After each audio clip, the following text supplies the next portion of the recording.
And we're live. We're here. We're back, ladies and gentlemen.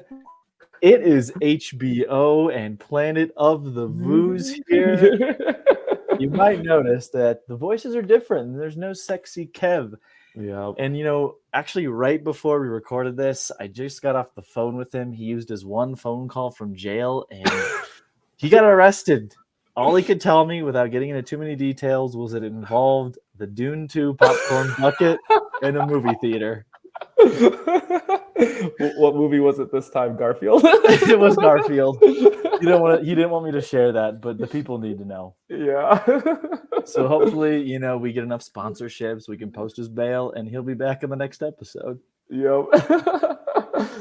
But yeah, ladies and gentlemen, it is the two boys who brought you the rom-com episode without sexy Kev. I've heard around the world that it's people's favorite. So, we wanted to give the people a little piece more, a little taste of what it's like. We do it for the fans. We do it for the fans. So as we do with our normal run of show is what they say. Movie news. We got a little bit of movie news. We got a little bit of movie reviews with Le Critique.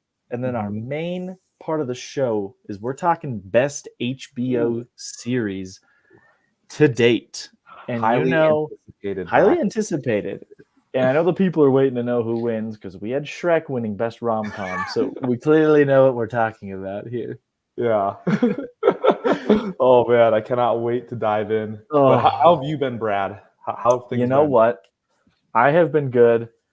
Life has been good. I'm out of school, which, I want to get more into movies. I've been on the TV lately because I mentioned last episode I was ripping TV.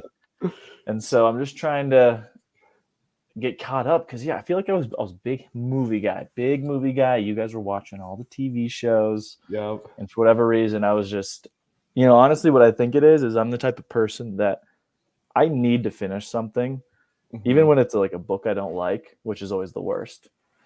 Yeah. But what I'm talking about is The Curse.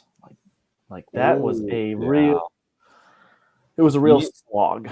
Yeah, you need a palate cleanser after watching that one. Honestly, and I just was like, I can't get into a new show because I'm doing Nathan Fielder a disservice, and Nathan Fielder is God. Yeah, and everybody has a bad day. Nathan had a bad run right there, right? But honestly, I do think about when I'm just by myself. Sometimes I think about, was it not good, or is everyone, including me, not smart enough? That's what I thought too, and I looked up what the ending meant. And if I have to do that at the end of a show, I feel like they're doing too much. It's too much over. You're just like, no. Yeah. I gotta understand it. Yeah. Literally, I was like you, though. I was like, when he started going up on the ceiling, I was like, this can't be it. I honestly thought that they were going a horror direction. Yeah. Because I was just like, this is getting spooky now. But then, no. He just fell into outer space. Justice for Asher. Oh, poor Asher. That was a cringe show. And you know what? Cringe in a good way or a bad way, though? Because Nathan's done cringe in a good way in the past, but this one, it was cringe and bad. Yeah, I would say the same. This was just, there were moments where I was just like, honestly, I think the Nathan Fielder moments were the ones that I enjoyed more. I think Emma Stone's character was so unlikable. Yeah, but I think that was on purpose, though. Yeah, she was trying to she's a fake person. Yeah, a super fake person that gets everything handed to her. Something that you legitimately can't root for. I just it's just so cringe when you have Nathan Fielder's character, Asher, having that realization that she's the perfect person. He's letting her down and he'll just devote himself to her succeeding. Yeah. I was just so cringe, but yeah. I remember watching the first episode having the highest of hopes because this is a Showtime show. It's Nathan Fielder, Emma Stone, and I was like, dang. Benny Safdie, yeah. You know what? Everyone falters, everyone falls. But we had to talk every episode. We got to talk Nathan Fielder because this is a Nathan Fielder podcast. First and foremost, we stand Nathan. But with that being said, let's just jump right into the Let Me Talk to You segment, movie news. And this is, our first one's not entirely movies, but as, we're a big AMC podcast here, sponsored by AMC, not officially, but unofficially. But Vu, let the people know what's been going on lately with the certain stock. Yeah, it's weird because, last week the stock was sitting at around $3. And then we posted our episode. And Brad, I think you gave a huge shout out to AMC during that episode, if I'm remembering correctly. I did. As you always do, as we always do. And then I look today, the stock's already at $8. It's almost tripled. Is that the Filmaholics effect? It has to be, because breaking news, we are over 800 downloads. Woo! So you know that Fap Nation is strong in the stock market. The 800 downloads that we have tripled AMC's value. You heard it here first. Yeah. We are the first podcast to affect the New York Stock Exchange. Yeah, but it's just crazy how we haven't even talked GameStop even that much, and they're going up. That was from a few episodes ago. So do you currently hold any of these stocks? I do not. I follow from a distance. I think Kevin did. I don't know if he still does. So he, maybe Kevin's making some real money, and we might. Because I saw getting some new stuff. I looked at it yesterday, and GameStop was around $35. And then Kev sends us that text this morning, and before open, it's already at $70. And I'm like, what is that? It was a $10 stock last week. Just shows you the power that us three gentlemen have over the United States economy. Yeah, we are Wall Street. We are Wall Street. This is not financial advice in any means, by the way. Disclaimer: this is not financial advice. Please do not do this. Because Brad, have you seen Dumb Money yet? I have not. Gotta add that to the list. I'm adding it to my list. This is the perfect time to give it a plug with what's been going on in the market. So if our viewers have not seen Dumb Money yet, I highly advise you watch it just to get the breakdown of what's happening. It's really interesting. And also shout out BlackBerry too, because I think I've been seeing that BlackBerry is the three things that we've mentioned in this podcast are just through the roof to the moon right now. BlackBerry, AMC, and GameStop. We are Wall Street. We are Wall Street. We are money. Yep. So you heard it here first. I mean, if you need stock advice, listen to this podcast. Yeah, you will become a millionaire. Any obviously all these things are going through the roof right now. What are things that people can listen to now before the hype gets into it? Oh, I mean, I hope people bought stock in Dong, some Dong stock, because that was pretty low, and man, did it get high. Yeah. I would just give a shout out to whoever makes those Dune popcorn buckets. Oh my God. They're a millionaire. They're probably retired. Yeah. Sure, it got some people in trouble with the law, but okay. Please, if you're hearing this, sponsor us, our Patreon, donate to us, because Kevin needs bond money. Send the super chats. Send the super chats. I know John Smith, you're out there. Yeah, I know you're listening. Number one Kevin hater, but this is your time to step up. Yep. Oh man. But yeah, just crazy how we have such a big effect in the market. God, we're powerful. Yeah. Oh. But yeah, moving on. I think you had a topic that you wanted to discuss, Brad. Yeah, I was. We've talked a little bit about Megalopolis coming out soon. We got Francis Ford Coppola. It's his last movie. It's got Adam Driver. I think there's a lot of hype, at least in the movie world, where Kevin was sharing with us, and so I wanted to share this tweet that I came across today, which summarizes some of this details on the Megalopolis movie, because it's just about to go into and wow, I'm going to out myself for not being a movie person, but the Cannes Movie Festival, Cannes Film Festival, Cannes. Yep. Planet of the Voos. Are you a movie person? Do you know? Is it Cannes?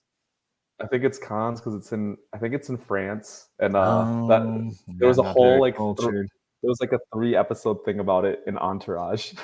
Oh well, we're gonna get to Entourage in our spoiler bracket. alert. But yeah, let's just go through this piece by piece.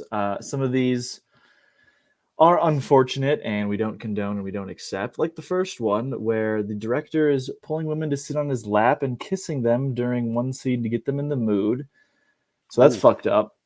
Yeah. Definitely not okay.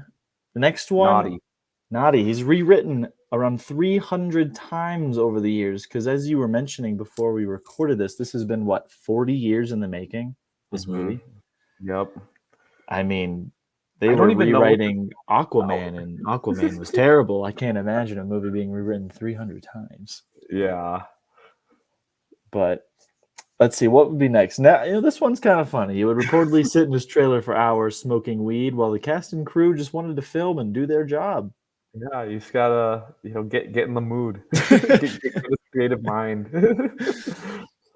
Well, this one's kind of funny because when you have a crew member who's there every day and they say it's like watching a train wreck unfold day after day, week after week, and knowing that everybody there had tried their hardest to help it be avoided, that kind of tells me that the problem's more up top with Mr. Coppola. Yeah. And then we get into the nitty-gritty parts of like the virtual effects team were fired or they quit through filming, and he reportedly ditched the volume filming for more traditional green screen, where he didn't want to make a Marvel movie, but he ended up making one. I'm pretty sure he has been known to shit on the Marvel franchise and superhero movies, right? Like, you know what I have to say to that is just, it's karma. Yeah. That's just karma. This is supposed to be there was so much hype at one point. I know Kev was hyped. So Kev was hyped. Yeah, because this is supposed to be his last movie. Isn't Leo in this one? Is Leo in? No, this one's Adam Driver. Oh, okay.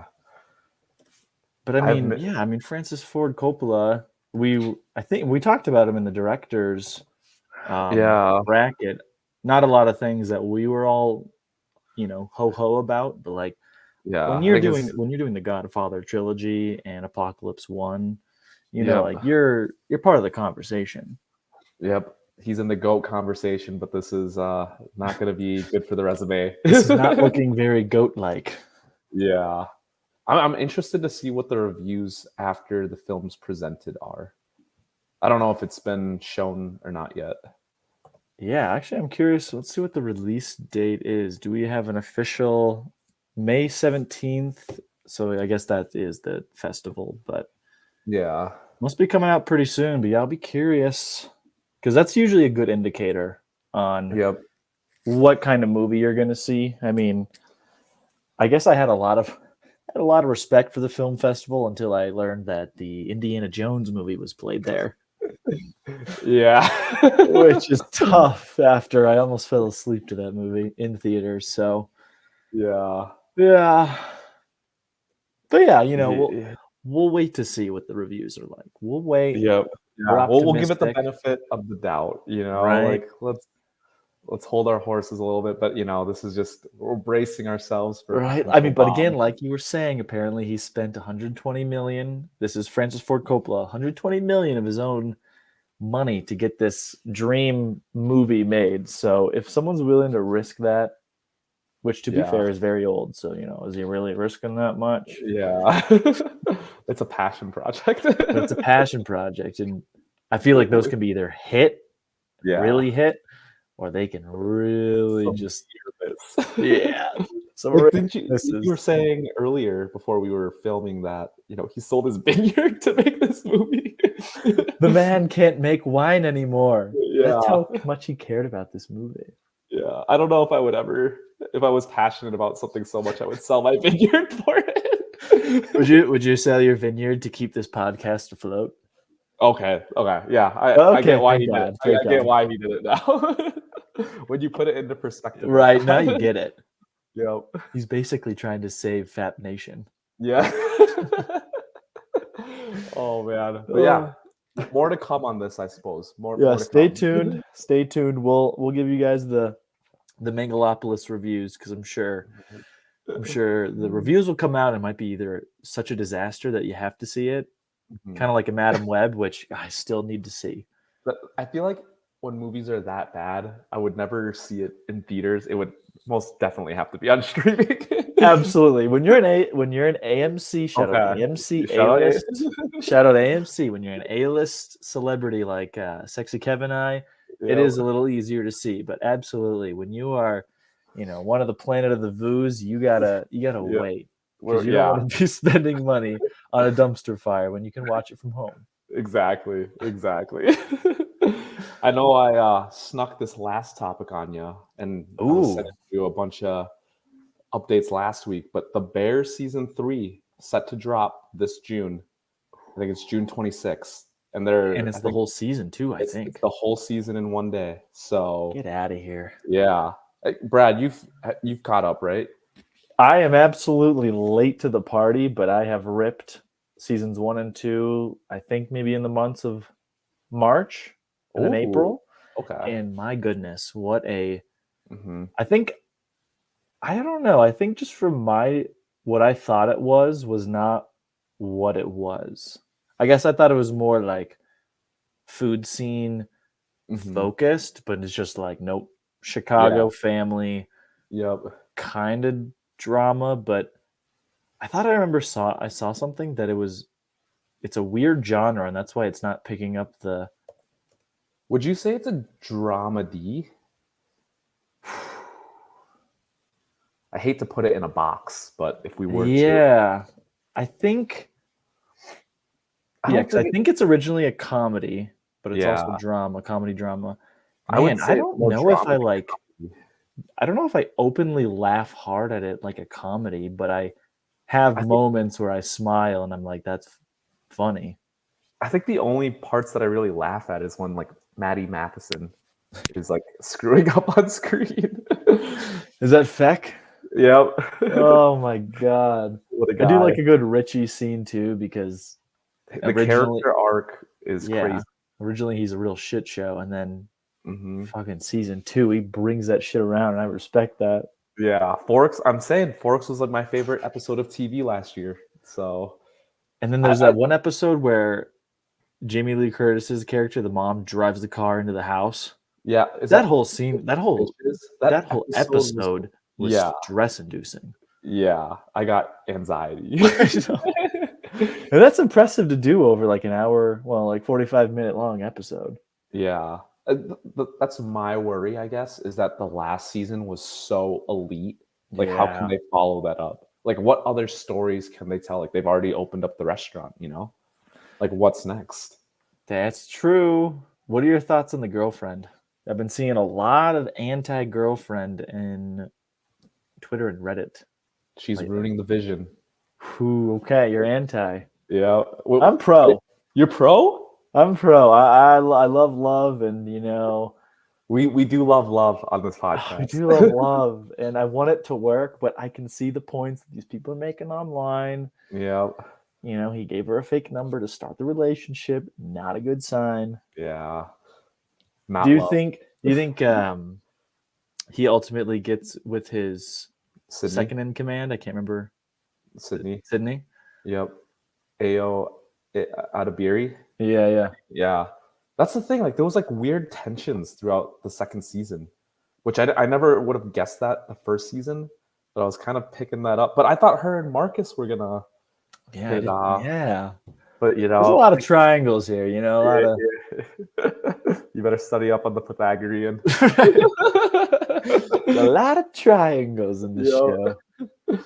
So yeah, I'm very curious to how season 3 is going to play out, considering the restaurant, like, that was their main goal. Hopefully it's one of these shows that isn't dragged on for too long. Like, a lot of shows are great in the beginning, and then it's just like, dang, we didn't need the last 3 seasons. Hoping that they can continue the wave and the success that they've had, though. I am excited for the return of. I'm going to look up his name. I can't remember, but he's like the Dutch Will Poulter, that character. Yeah, he's coming back this season. He's confirmed back, and I just liked that whole thing. I thought that was cool. Like he was just a cool, respectable guy. He took that one. I can't remember his name. The dessert chef. Marcus. He took Marcus like serious, and he brought him under his wing. And then when the restaurant opened, he sent him the plaque of like every minute matters or whatever. And I just dug that whole thing. I thought that was a great character, so I was really excited to see him back. But I just don't know. I'm curious to see how he gets integrated again. The cool part about that episode is like he's talking about how like there's always going to be somebody better than you. Mm-hmm. He like tells the story about how there used to be this one guy in culinary school or whatever that would kick his ass, and like you don't know who that is.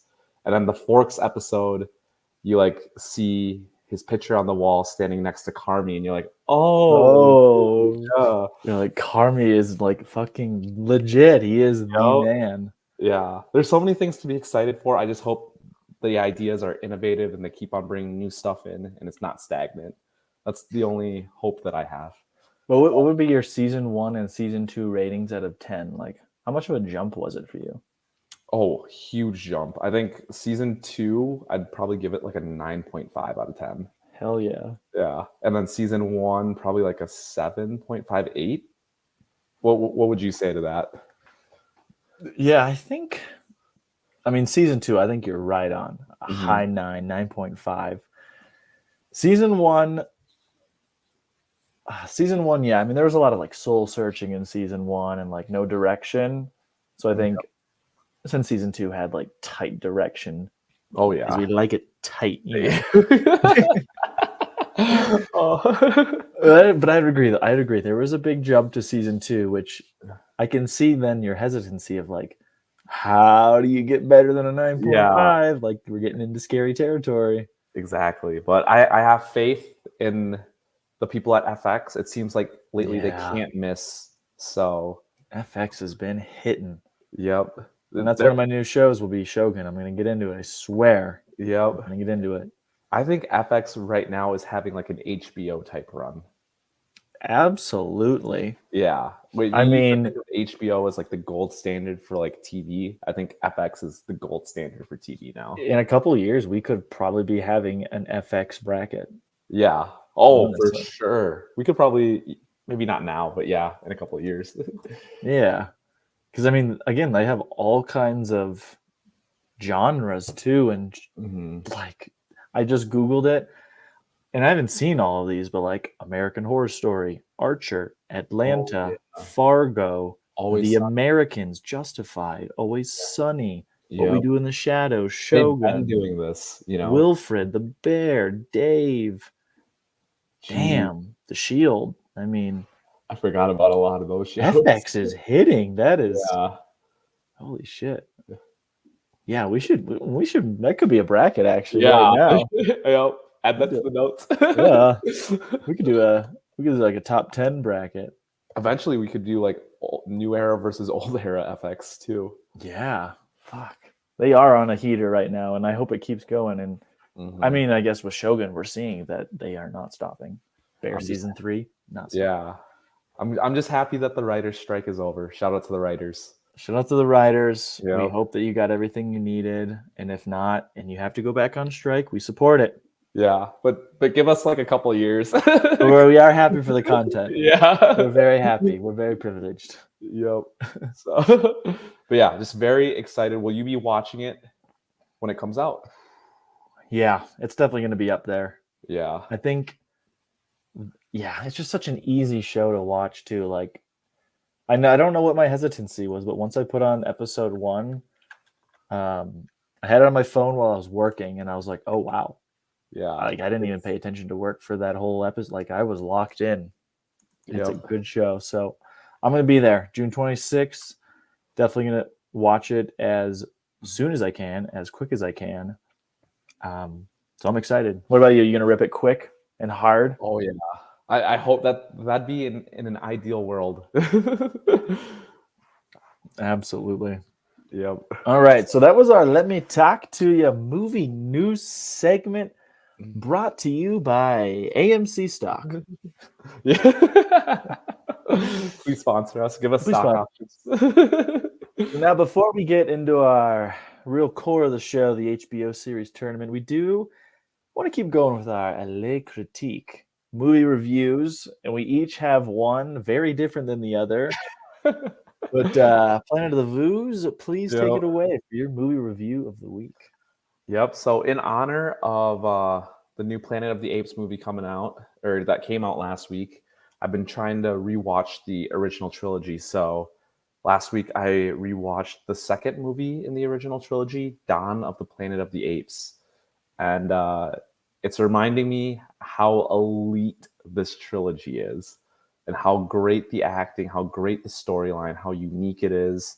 And it just makes me pumped to keep on watching these movies. And I am very excited to wrap this up so I can go see the new one. And after you see the new one, I am begging you for this podcast, for the Fap Nation, to watch the Mark Wahlberg one for us. I will. Yep, I will. Just give us the review. Just tell us how cringe it is. Yeah. Or it's a hidden gem. Yeah, because I'm pretty sure that like all these movies, like this trilogy now, is like building up eventually to like that point, that Mark Wahlberg movie. So like that's it. Like I'm gonna have to look up like a Planet of the Apes movie timeline in terms of like actual story, because yeah, there's so I'd much be fascinated. Because yeah, I guess to be fair, the first trilogy, the one you're currently watching, that was the start of this whole story with them being smart and humans dying. So I guess it does make sense. Yeah. I feel like this trilogy doesn't get as much love as it should compared to other trilogies. Like when we're ranking trilogies, I feel like Planet of the Apes is a little bit of an afterthought. Like I you think talk you're about the Lord of the 100% Rings, true. the Batmans, potentially the Dunes. Oh, But where's the love for Planet of the Apes? and like everyone is saying, you, Kevin, I mean, me too. I've seen them as well. I think the general media and everything, like, I don't think I've heard like a bad thing about any of the three movies. Yeah. Like, they are a solid trilogy. But yeah, I think you're right that you just don't hear about it. Yeah, which is crazy to me because this is top tier trilogy in my mind. I guess most trilogies should be top tier if they make three movies. I really wonder what brings it down. Like maybe the Mark Wahlberg brought it down, or maybe, I mean, it has been around since like the 70s. Yeah. But also Star Wars and Dune books have been around. Like all this stuff's been around. So yeah, Batman's been around. Lord of the Rings has been around. Like it's not like it's crazy, like it's everything's recycled at this point. But yeah, I would recommend everybody to rewatch this before just to get that hype built up. I'll be very curious. And you'll have to let me know since you've seen the most recent, but like the connections that you see from that trilogy to this one that's in the theaters now. Yeah. Like it'll similar characters are mentioned or something. Yeah, just because it's like I think it's 2,000 years apart. Oh, is it really? Oh. Yep.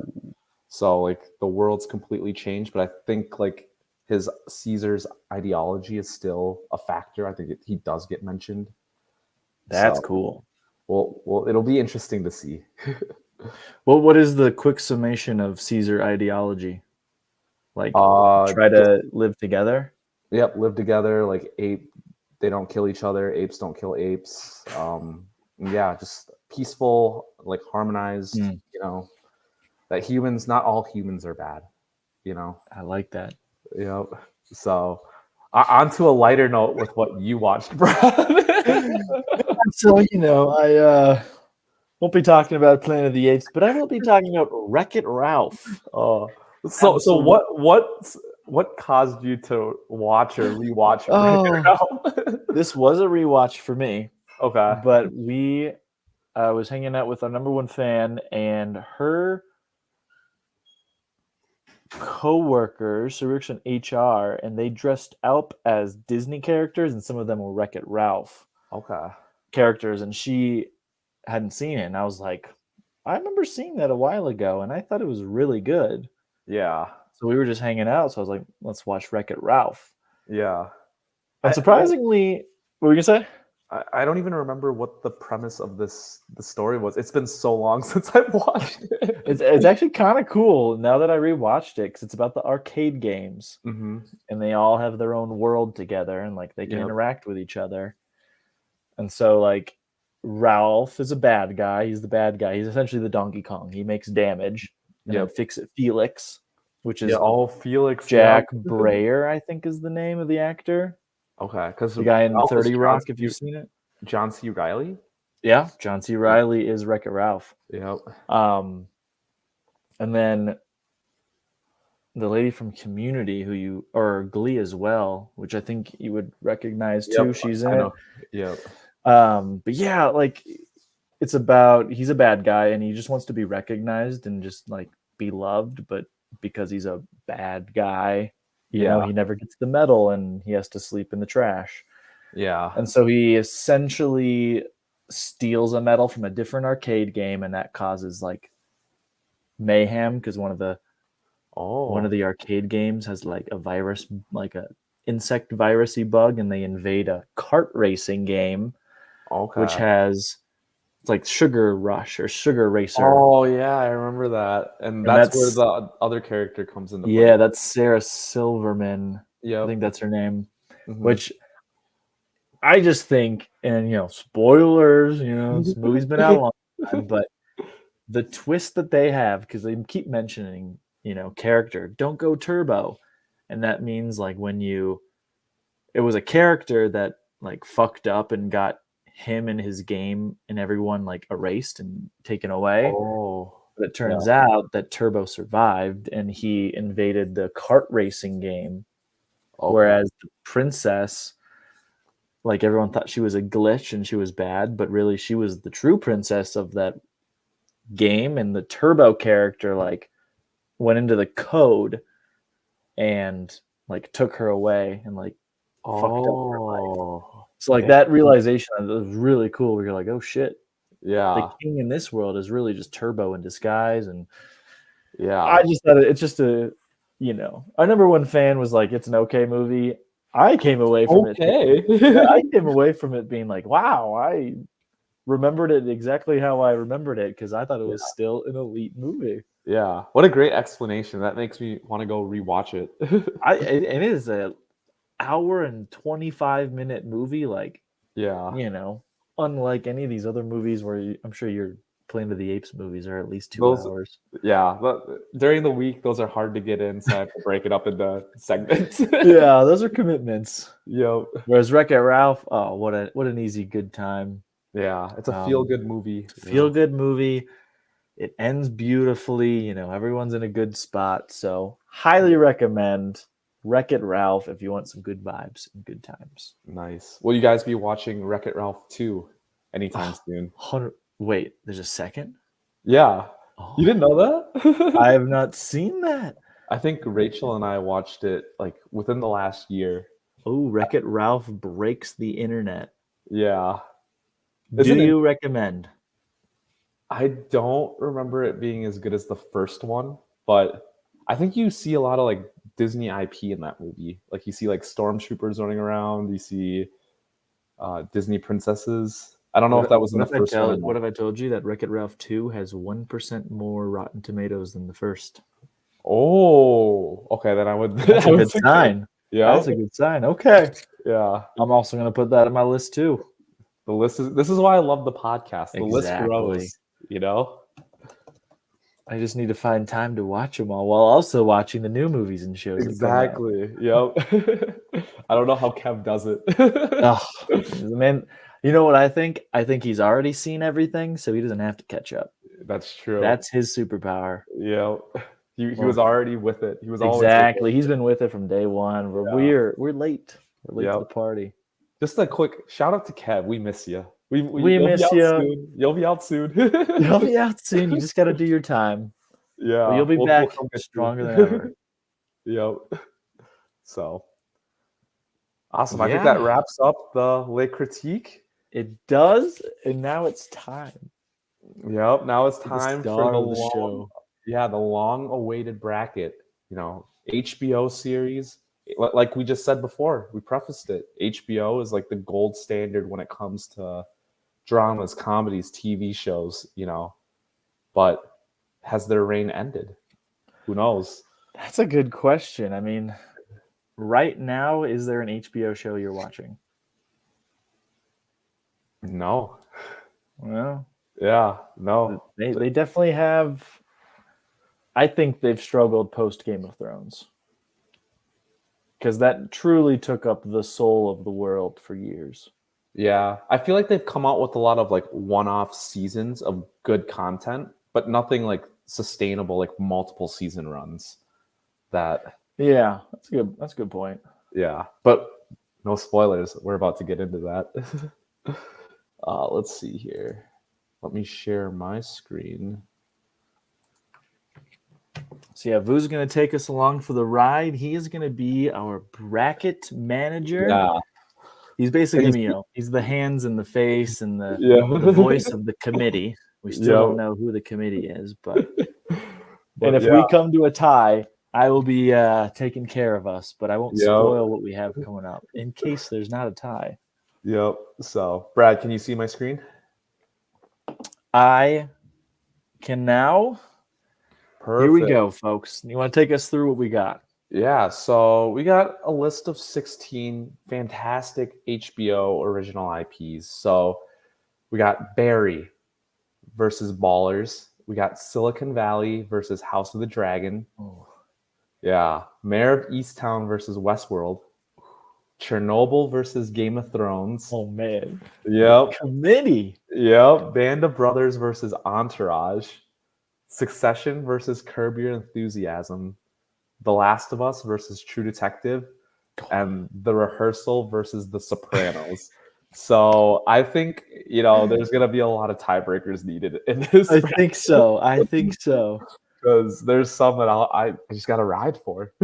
Yeah, and I'm sure that you're gonna be riding for some of these too. There's some of them gonna be riding hard. Yeah, like Russell Wilson says, "Let's ride." Bronco country, let's ride. So yeah, let's get started. The 1 versus the 16. Barry versus Ballers. So, truth be told, I have not seen Barry, but I understand the premise of it. I have not seen Ballers. Okay, so Brad, do you want to take us into Barry? Barry, I think, has got to be one of the more interesting plots or premises that I have even thought of lately, where it is essentially, from what I've gotten from the show, one of the best like hitman assassins. He's ex-military. It's Bill Hader, so a comedy actor playing like kind of a serious role, but also comedy. Okay, so dramedy then. Yeah, definitely a dramedy. It's got serious like action shooting scenes, but he is this ex-military, crazy, awesome hitman assassin guy, and he just wants to be an actor. And he signs up. We all have dreams. Yeah, and so he signs up for this, like in Hollywood, he signs up for like intro to acting class. Yeah. And he's just trying to, learn how to be an actor while also working as this hitman, and gets involved with like, God, I think it's like the Albanese or Albany. Why did I say Albany? The Albanian mafia. I think the Bolivian mafia gets involved. Shout out Bolivia. But I think overall, I think it's about 4 seasons, start to finish. Great show. I think it's written and created and directed by Bill Hader. Like he is enacted, plays a huge part in Barry. And I know that's one of Kevin's favorites. So yeah. And just to preface how this bracket was arranged, I guess we'll give a little secrets into how this is done. But we went with Rotten Tomato scores for the series for seating, and I was gonna ask the committee, but we were and this is a fat bracket, so there's gonna be a lot of good stuff that you don't see on here. Like Sex and the City is not on this list. The Wire is not here. The Wire's not here. It's just I have not seen those. Brad, have you seen either of those? I have not. I hear so many good things about The Wire, but if I'm being honest with you, a crime show about the Baltimore area is just low on my It's just it's heavy. It's a lot to take in. And maybe one day we'll watch it, but for now this is just like our Mount Rushmore essentially of HBO. So if anybody's at home wondering why their favorite HBO show isn't on the list, maybe one day. But it was. Tell me about Ballers though. Yeah, so Ballers is Dwayne "The Rock" Johnson, a former NFL athlete now turned into the business side of the NFL, where he's helping players get contracts, getting extensions, all that stuff, and just like the politics that go behind that. A lot of off the field issues come up within this show. I have not finished the show. I think I watched the first 2-3 seasons of it, and it kind of got a little repetitive on me. So, but yeah, just it's interesting to see. What genre is this? I would also put this at dramedy. Okay. But more drama. No, I'd say it's a good mix. Good mix of comedy, drama, and it's cool to see like a lot of NFL personalities, like real NFL players during the time were on the show, I think. So is Rock the main character? Yes, The Rock. And does he play it well? I would say so. I would say so. Yep. And I think Denzel Washington's son is one of the main characters as well. He plays like a wide receiver. Okay. That works with The Rock, and yeah, it's a good show, but it just kind of gets boring after a while, in my opinion. Well, then, if you had to choose one that you've seen but it gets boring, or one that you haven't seen but you hear good things about it, and Kevin would say that I think this might be one of his favorite, if not favorite. Okay, then I'm not going to fight too hard on this one, and I'll let Barry slide. Barry sliding this time. You hear that, Kevin, when you're listening? Barry just Ballers. If we get into a tie, and if it comes like to the end, do you think we could phone a friend and phone Kev for his opinion? You can see if the police station will let us. Yeah, I think so. Can we get his second call? I think so. Oh, I love it. So, you know what? Let's move down.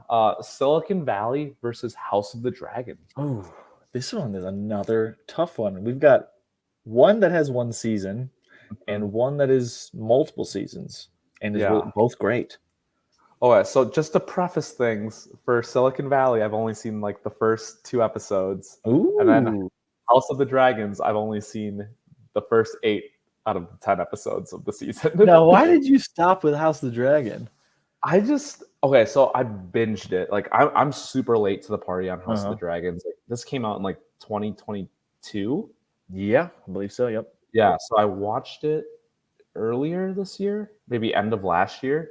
So I ripped like the first 8 episodes within 2 days, and it was just got to be too much. It's a lot of heavy stuff. It definitely is. It definitely is. Would you say you're a Game of Thrones person? Yeah, I mean, I watched the original series. I watched it live after I caught up. I think last 3 seasons I watched live. So I was a big fan of the original ones. Not a fan of the last season, but we'll get into that later. Definitely. But yeah, I thought House of the Dragon was good. It's just not bingeable, like hardcore bingeable. You are 100% right, because I was also rewatching it since the second season comes up in June here. Yep. Me and number one fan, we were rewatching it, and she just wanted to like keep going through, and I just was like, this isn't a show I can binge. Like, you are 100% right. Like, there's just too much. I don't know what about it makes it unbingeable, and like I just needed a break. But it was, I mean, it's a lot of heavy politics. Dense. Yeah, it's very dense. A lot of politics are involved, and yeah. But I mean, that's not to say I did not enjoy it, because I did enjoy it a lot. So yeah, I do enjoy House of the Dragon. But I mean, the first 3 episodes I watched of Silicon Valley are very good. It's a very interesting story. Like, the point that I stopped watching, obviously, in the beginning was like he was creating like some music application or some sound application, right? I don't know how much Yeah, I it think it's progresses. supposed to be kind of like a what's Napster? Okay. I think it's something like that. I guess I don't even remember that early on. I have seen the majority of the show. Great show, truly. Like I think the cast is killer. Oh yeah. And I think that's the start of the start of a lot of those guys. I'm pretty sure. Those guys, but especially the Indian actor. Yeah, Kumail. Yep, Nanjiani. Kumail. I mean, he's now huge. I mean, God, he's in Marvel, even Ghostbusters. Yep. But yeah, like Zach Woods, I think. Well, I think The Office got him famous, and then if you remember, he was Gabe from. Yep, Gabe. But yeah, I thought it's a great show. I don't think I remember the ending if I even have seen it, but this is a tough one because it's in my opinion, one season of good content with House of Dragon, and a lot of seasons of like, I'll say great content with House of the Dragons, and then good with Silicon Valley. But yeah, I guess we have to take longevity into effect here, right? I think so too. I think I would give it to Silicon because they were the talk of the town for quite a while when it came out in 2014. Yeah. Like this is like the birth of the tech bros, I feel like. Yeah. Honestly, like they were there when it started. The show was like on point. Yep. What they're doing. So yeah, I think that's a fair assessment, and I'm sure we're not gonna see. Maybe this is the end of the Game of Thrones series in the first round. We'll have to wait. Yeah, but I will say, I mean, season 2, because I have read the book that this is based off of. It's kind of like a history book, but season 2 is going to have some fuck shit, and it's going to be really cool if done well. Yeah. So I think again, if we revisit this kind of bracket after season 2, like that could sway. Oh yeah, I'm sure season. It's an HBO show. It's Game of Thrones. I'm trusting that they do justice to this season. It took 2 years to make this. It did. Has to be good, right? Yeah, it has to. It's too big to fail. It's too big to fail. So, but okay. On to the next one. We got our 4 seed Mayor of Easttown versus our 13 seed Westworld. So I have not seen Westworld yet.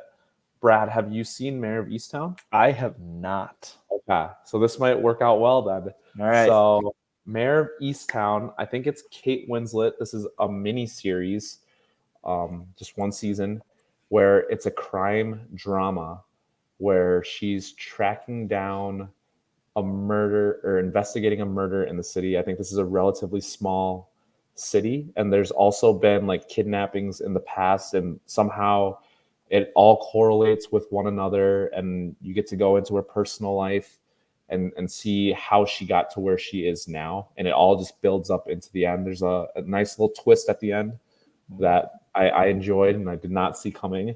So, but it was a very, very good miniseries, I thought. Okay, so we're talking kind of like this is a crime drama.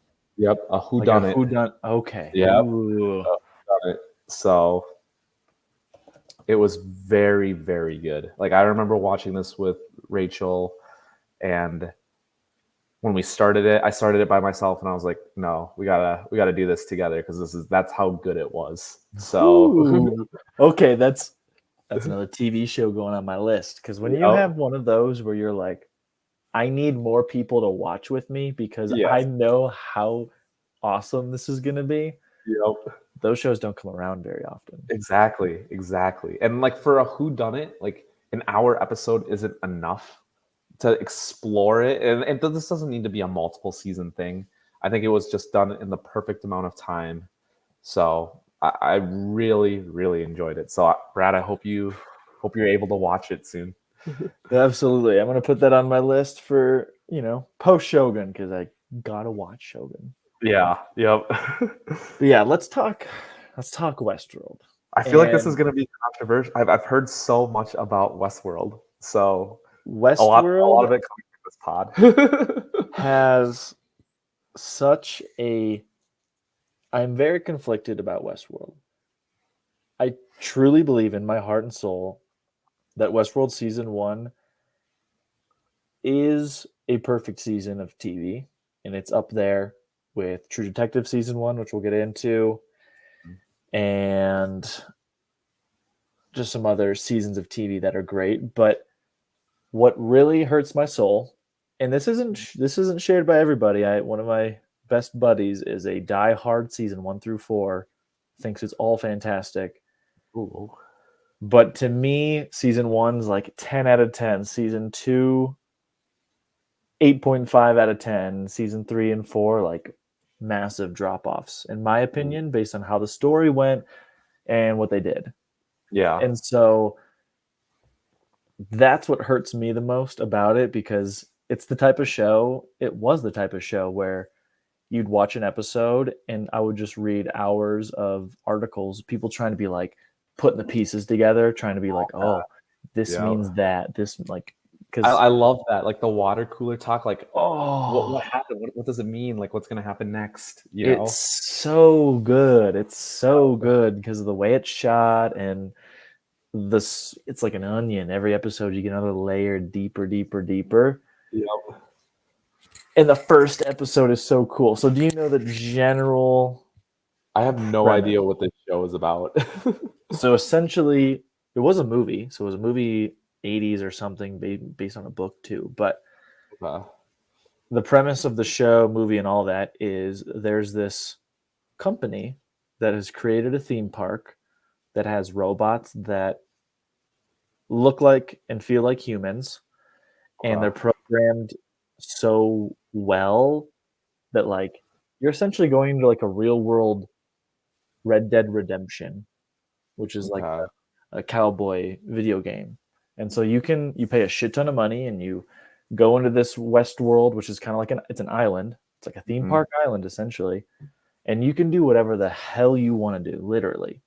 Okay. Like, they give you guns that like can kill the robots, but you can't hurt any other humans, and the robots can't hurt you.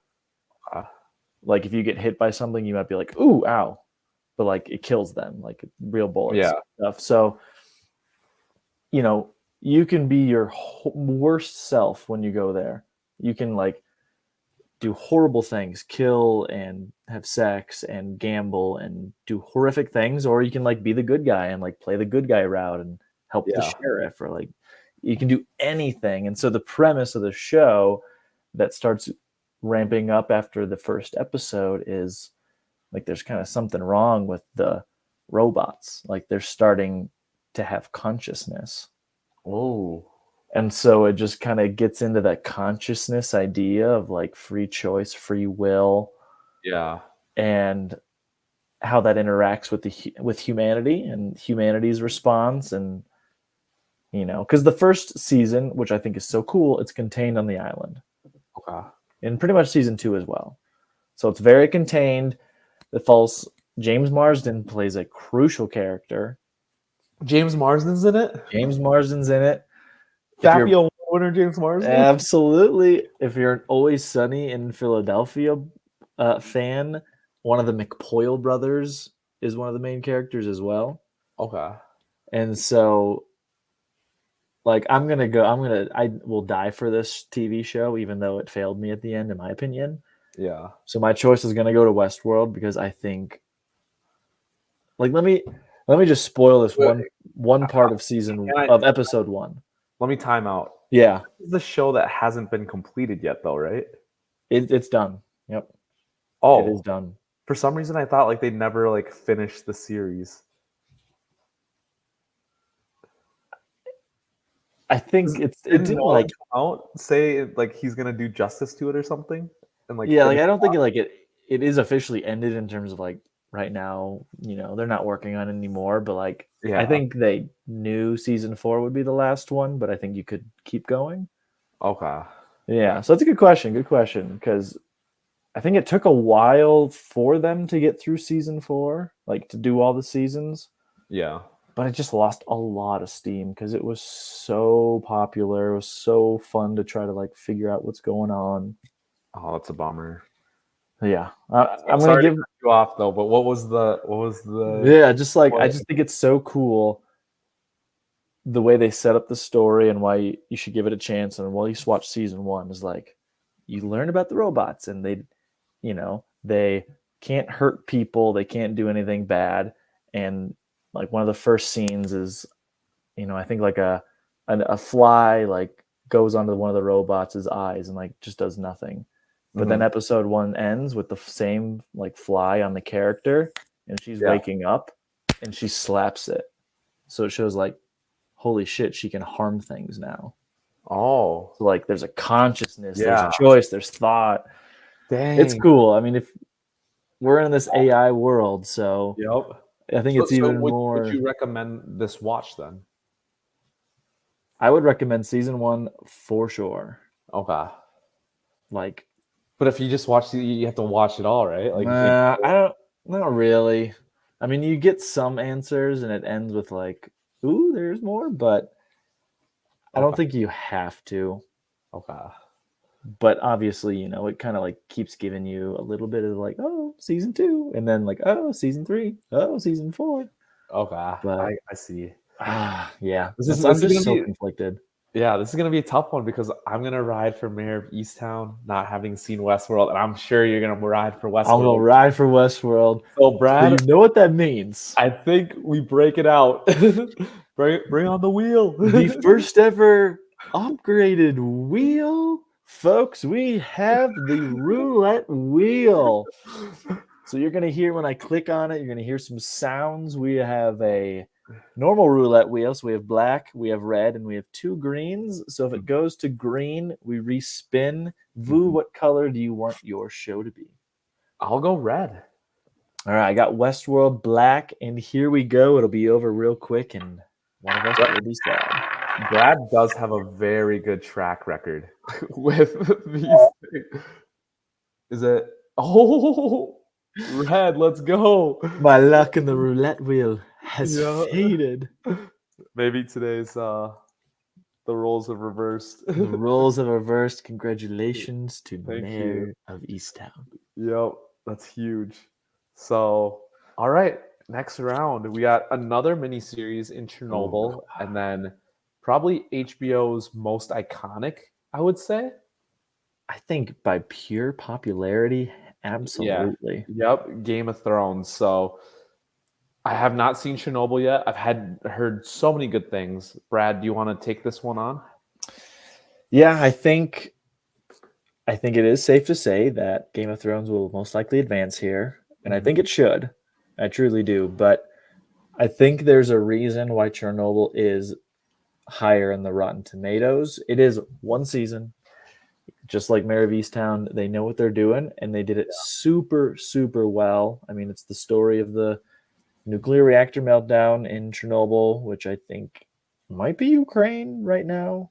Could be Russia. But either way, it's just such a well done out of respect, mature, and just like very tight. Again, it's tight. It's a tight mini series. It tells the story from the perspective of a couple different people. Like there's a worker that like was there, and you see like the horrific things that happen with radiation poisoning. And you like have another perspective with, I think, one of the wives of the workers and the community next to it, and like what that whole fallout was of like evacuating people, and people are getting sick, and you just, because back then they don't really know like truly what's happening.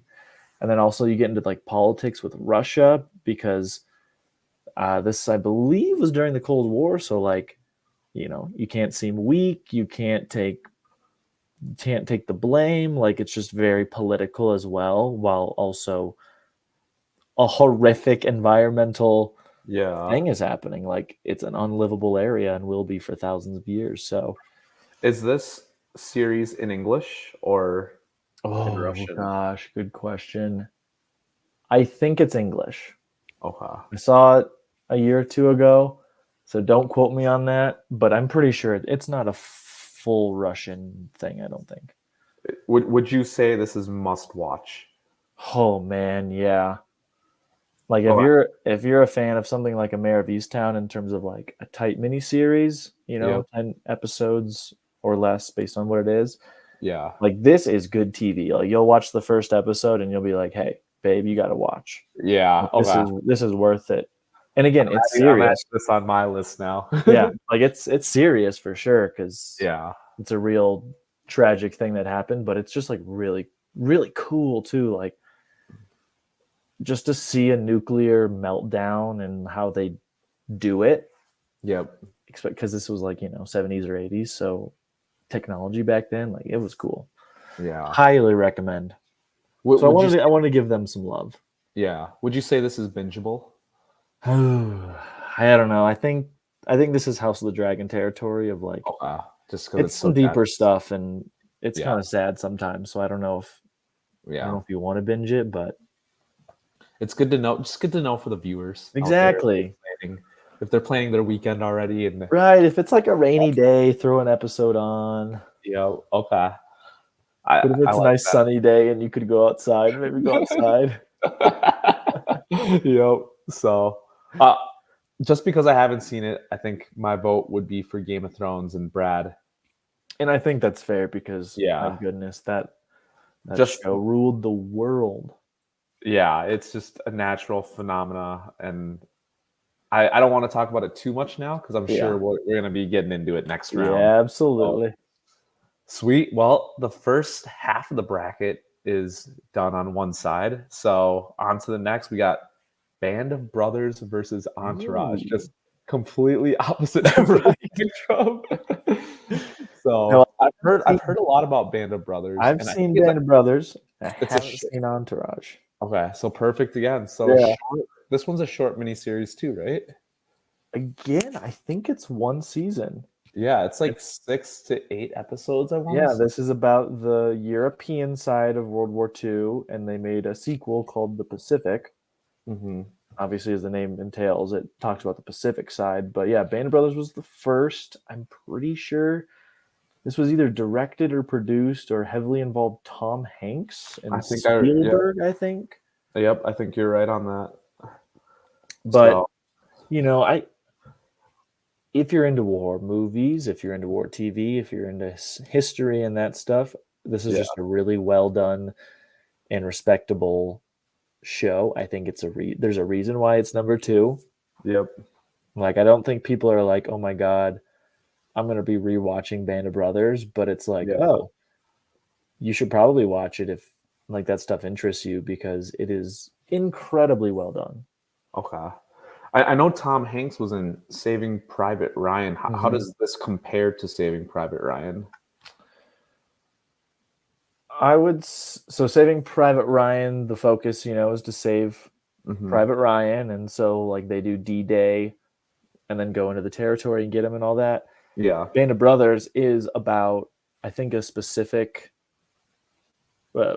troop, regiment, or whatever you want to call it, like a literal group of people. And it's based on a real story because I think they have real interviews with people, I think, to start the episodes.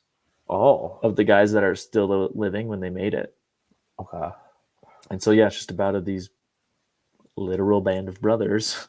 Yeah. fighting the Nazis in Europe. That sounds so interesting. I'm a big war movie guy. I mean I enjoy them. So yeah, I think if you enjoy them, I would definitely give the first one a watch for sure. Okay. Yeah. And this came out like, dude, I was in like middle school. Did you watch this in middle school? Yeah, because my friend Nick from the podcast, he had HBO, so we watched. Dang, HBO as a kid back then must have been wild. Wild times. So moving on to a lighter topic, we got Entourage. So Entourage is just a group of 4 guys. It kind of maybe a band of brothers, you could say. Yeah, a band of brothers. There's a set of brothers on the show, but it's it kind of follows like a mockery, like not a mockery, but like a depiction, a version of Mark Wahlberg's life. Kind of like a group of guys, from getting into the start of Hollywood and what life's like going on set, doing movies. Hey, like they're doing a movie that was a blockbuster, or hey, they're doing a movie that was not. It was a complete flop, and just kind of like their life in Hollywood, around that. So How many seasons is it? Do you know? I think it's like 8. Oh, Yeah. have you seen them all? I've seen them all. I just recently rewatched them last year, and I rewatched the movie too. They came out with the movie after. How would you So, say start to finish from 1 to 8 of the oh, seasons? Is it the quality? last season or two was not as quality. I mean, it's not like something that like I would write home about. Like, it's not gonna win an Oscar or Yeah. an Emmy, whatever, the Golden Globe, whichever one it's for the TV shows. But but it's an easy watch. It's funny. It's interesting, but not a whole lot of substance, I would say, if that's Okay. fair. So am I wrong in thinking that it definitely had like a cultural impact? Like it was popular. oh yeah, I think it Right? was very At least with popular. the male crowd. Very much so Yeah. with the male crowd. I mean, it brought one of the greatest characters of television of all time, in my opinion, Ari Right. Gold. Right. Yep. Vincent Chase's manager. So it's a very good show. I enjoyed it.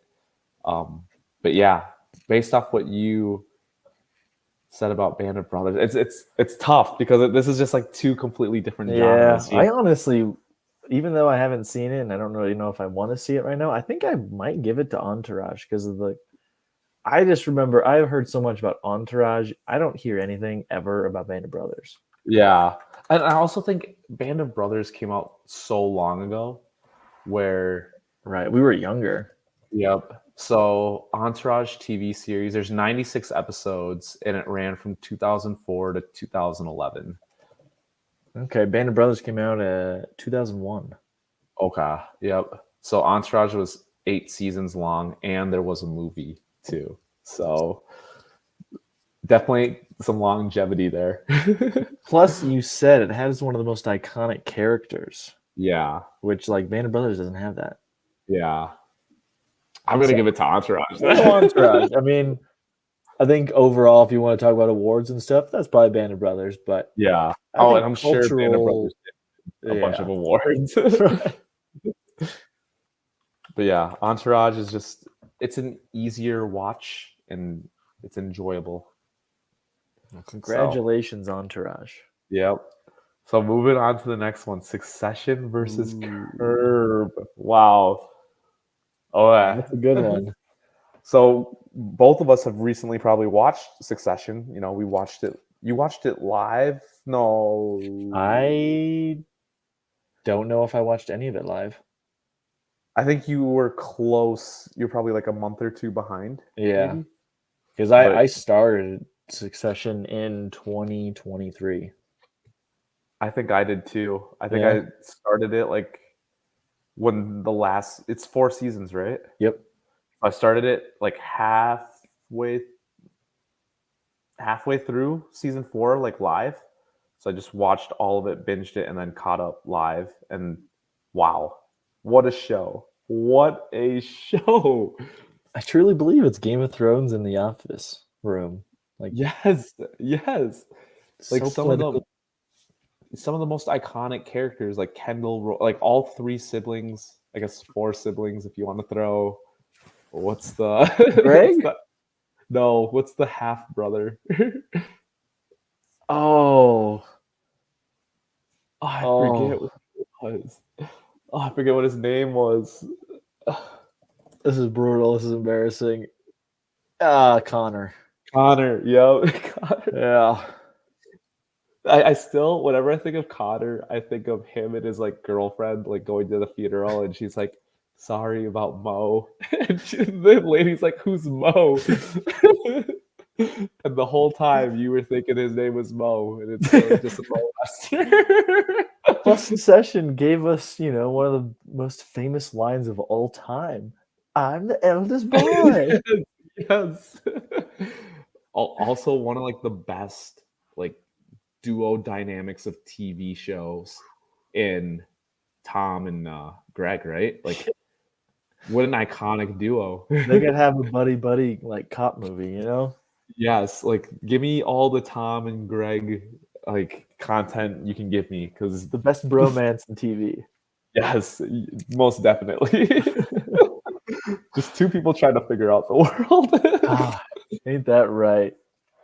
But yeah, I think start to finish too, 1 through 4, great, great amount of seasons. They ended it when they should have, and it's good. Did you like the ending? No, because I'm a big Kendall fan. Yes, same. I'm just I a feel sucker like for Kendall. He's a sweet boy. yes, he He's was troubled. robbed. He's a troubled young man, and Yeah, he had some issues, obviously, as being the eldest boy, and yeah. There was a lot of trauma a going lot of on. trauma. But I Yeah, know that there's a good man in there. He is a sweetheart. no, for sure. That there's a good man. It's just a little corrupted, and Right. you know. But yeah, what a great show. Curb Your Enthusiasm. I watched the first. I tried so hard to get into it. I just could not. Yeah, I this is like this show is such an enigma to me because every time I watch a random episode, it's quality and I know it's quality, Yeah, but I just don't want to keep watching. It's yeah. weird. I feel like Larry David walked, so Nathan Fielder could run. Amen. Yeah, it's cringe. Yeah. Yeah, like this is like the OG cringe. That is that is that is the perfect sentence. Wow. Larry David walked so Nate Fielder could run. Yep. God. But Yeah.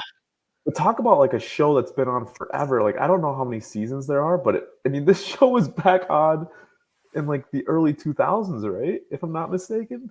Yeah, I think it took a break. I think they're at like 11 or 12 seasons. Yeah. Yeah, I think it's 11, 12 seasons, but it did start in 2000. You are right about that. Yeah. I remember like they were courtside at a basketball game and it was like He Shaquille, trips Shaq yeah, Shaq on the on the Lakers. Lakers. Yeah. God. I still remember that episode. I was like, what is going on? Shaq went on to play for like 3 different teams after that. Yeah. 4 Yeah. different teams, I think. But yeah, I mean, I'm I know it gets the hype and the excitement that it deserves, but for whatever reason, it wasn't a show that I just wanted to keep watching. Yeah. I really had trouble and I have friends that like swear by this show. They think it's like the greatest show of all time and they love it. I just can't do it. Yeah, I hear you. So Yeah. that sounds like we're a We're succession. yeah, we're No we're all for the disagreements here. yep, we're all for the eldest boy. I'm the eldest boy. Yeah. This Who is gonna knows? be a this is gonna be a tough one, I feel like, because this is like basically one season battles, right? Like True Yeah, Detective season one is one of your favorite seasons of TV. it As is. yeah. Have you watched The Last of Us? I have. Okay, Yep. so this is Have you you watched any True Detective? I have not. Mm. So And do you want to give a little spiel on True Detective? yeah, so it's got 4 seasons, and I've heard good things about season 4. Especially Kevin was a big fan. You Mhm. don't hear a lot about season 2 and 3, but basically every season's different, new characters, and at least from my understanding, I think they're all whodunits. Essentially, it's like there's Okay. a crime. So basically a bunch of mini series. Yeah, honestly, exactly. And I will say, I don't know if this is for everyone because I was rewatching it and showing our number one fan, and she did not want to finish it, was not interested in it, Whoa. But which was, yeah, that's I was shocking to me. surprised. You and Kev like hyped this season up like crazy, like greatest season of TV ever. And I will say, we watched maybe half of it, 3 to 5 episodes, Hmm. and there's 10, I believe, 8 to 10, and I will admit, you have to be committed and it's a slow burn and you have to pay attention, but there is a gem there. Like I still believe that to my core because it's Matthew McConaughey and Woody Harrelson. Yeah. Even rewatching it, it still holds up. I was locked in. Okay. I also knew the story and the ending, and I was like, this is worth it. Like, it's really, really good. And there's an episode that is like a scene that's one shot the whole way, and Kevin and I have talked about it, and it's like so cool. Yeah. But yeah, it's season 1. Matthew McConaughey, Woody Harrelson. They're investigating like a occult, sex crimey thing in the bayou. This is in Louisiana, and like rural bayou, and religion gets involved, and like politics and that kind of stuff and influence. But it's cool because the way it's shot is essentially present day McConaughey and Woody Harrelson and people are being interviewed about it, and he's like telling the story, and then it goes back to like 10 years prior when they were younger, when they were dealing with this crime. And so like it's shot a little bit different than what you'd expect, but man, I've recommended a lot of seasons too, but like True Detective season 1 I think is really well done if you just give it the time and the attention that I think the payoff will give you. Okay. Yeah, I keep on hearing great things about it. But if you like Mayor of Easttown, man, the next thing for you is True Detective season 1. Yeah, I feel like that's right up the alley. Absolutely. So, which is hard because The Last of Us was so good. Like, it was so good. Give us your spiel. Give us what's the summary of it? Did Last of Us come out winter of 2023? No, 2020. If anything, end of 2022, but for sure in early 2023. Okay. Like, I remember watching weekly on Sundays. Like, that was The Last of Us night, you know? I remember that. So just, I never played the video games. So I was walking in. Perspective. Yeah. Yep. So I walked into it blind, and just how they were able to, because in my mind, like, the video games is just like a shooter game where you're just killing a bunch of zombies. But that's not what the show was about. Like, there was actually barely any zombies in the show. Like, they just used that as a storyline to progress and develop characters in this, really. So I thought that was cool. I mean, Pedro Pascal, Daddy's in this show. Like, it was just so good. Bella Ramsey's in it. Like, all these performances, the story, everything was great. Like, everything was great in this. There were times where I didn't think that they were going to make it out, and they did, you know? So, what do you think about the ending? I looked it up, and it's like accurate to the game. So, I mean, I don't like the ending, but like, they had no choice but to do it like that. You know, like, what do you think? I think it kind of, I understand why, but yeah, I think it's cool. I think it shows the evolution of their relationship, and I mean, obviously, at first she was just a burden, you know. Yeah, I wanted the car battery. Joel's definitely trying to fill a daughter-sized hole. Yep. With her, but yeah, I think it's also a good season too, as well, or it's a good season as well. So, like, did you play the video games prior? I did. I've played the first back when it came out. Like, that would be like 2013, 2014. Yeah. It was like the hit of PS4s. Like, that was the game. Yep. When they killed his daughter, the first episode, I was like, what is going on? Like, I did not expect that. I thought she was going to be like one of the main characters. Right? That part in the game is like insane. Yeah. Because you just didn't, obviously you had no idea. And then all of a sudden, boom, daughter dead. And it's like, what, 10 years later, he's who he is.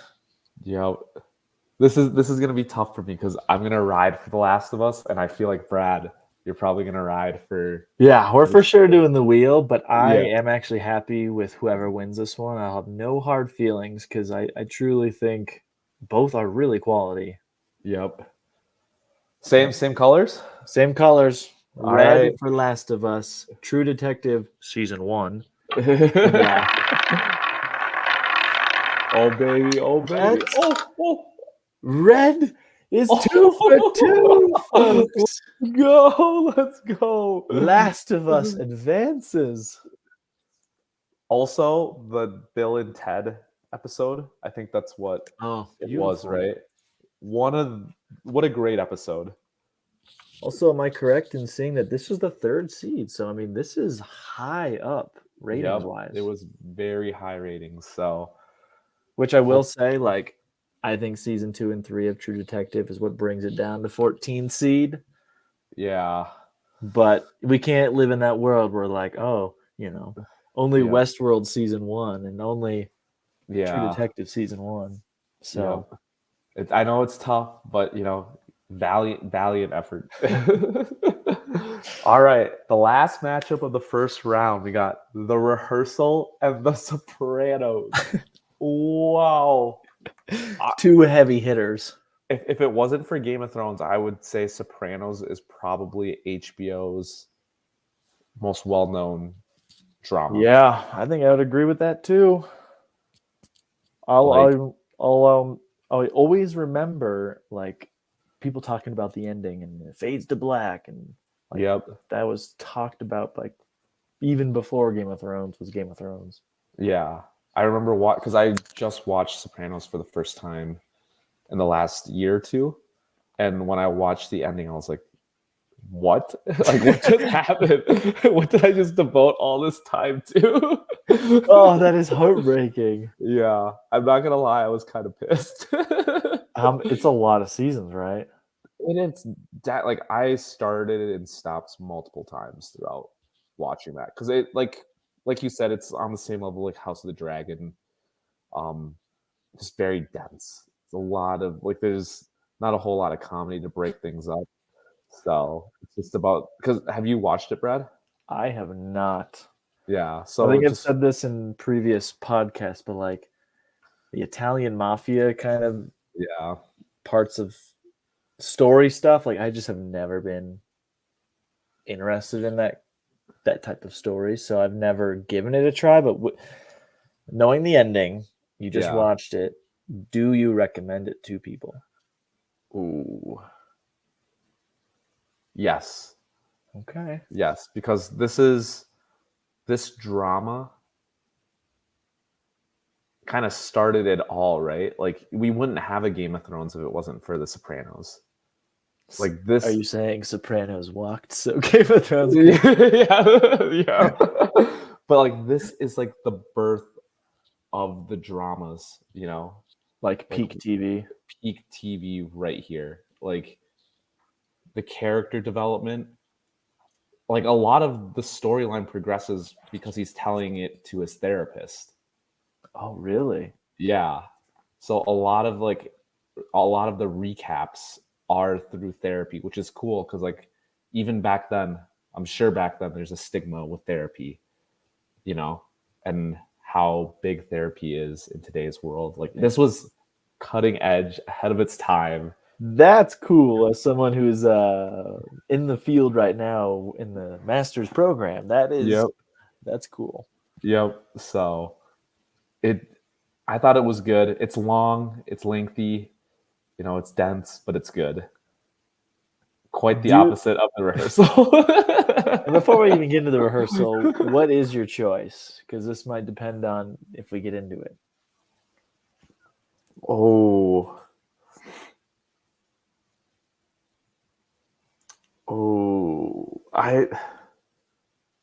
This is so tough because it's like one's like a super dense drama crime family, and the other one's just Nathan Fielder rehearsing. Yeah. So what are we basing this off of? Like, what is my criteria? Like, what would I want to watch again? Like, what's rewatchable? Like, what was more of a what's your cultural? This is tough. I definitely change my criteria all the time for sure. Yeah.